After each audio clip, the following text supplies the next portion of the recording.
কেনাই কেনাই আপোনালোকৰ খবৰ কেনাই ভাল না হা ভাল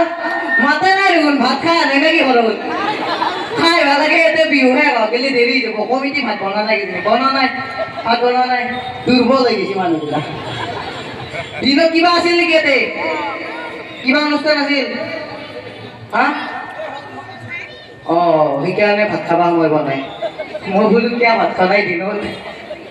বাকী বিহু বুলি পিঠা লাড়ু বনাইছে না আপোনালোকে আয়ো বনোৱা নাই চব ৰিলছ বনাওঁতে বিজি আজিকালি তিৰিগিলাৰ লগত কি হ'ব ৰিলছতে বিজি এতিয়া মোৰ ভয়ে লাগছিল ৰ'ব কৈ কেনে এফলে উতিৰি এতিয়া কয় হ'লে যাম মোক যদি গৌৰে ধৰি মাৰে কিয় কবি আমাক বেয়াকে নকৰিব আপোনালোকক এটা প্ৰশ্ন সুধিছিলোঁ আপোনালোকে কওকচোন যি কেতিয়াও শেষ নহয় তাক কি বোলে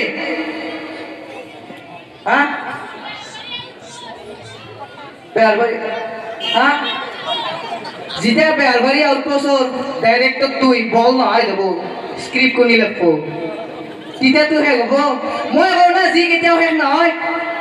ৰ'ব চাই লওঁ ৰ'ব 1 মিনিট আছে আপোনালোকে মোক বাচাব দিয়ক মই কওঁ না যি কেতিয়াও শেষ নহয় কি তিৰি মানুহৰ মেল দুটা তিৰি লগ লাগি হ'ল মেলে শেষ নহয় এই পিছফালে দুটা খুৰি বহি আছে সেই দুটা আহাৰ পৰাই মেল মাৰি আছে আপোনালোককে কৈছোঁ আপুনি আৰু পিছফালে চাই আছে যি কেতিয়াও শেষ নহয় তিৰি মানুহৰ মেল মিছা কথাই কৈছোঁ নেকি সঁচা কথা না এই মাইৰে এতিয়া দিব সঁচা ঘৰত গেলি সঁচা কথা বুলি আৰু এটা আছিল কি আছিল গম পাই না মোৰ ভাগাত ধৰছি মানে নাচি উঠলো না ভাগাত ধৰছি এতিয়া একো ক'ব নোৱাৰোঁ মানে আমাৰ আৰু বেলেগত প্ৰগ্ৰেম আছে কলকাতাত সেইকাৰণে যাওঁৰ পৰা ধন্যবাদ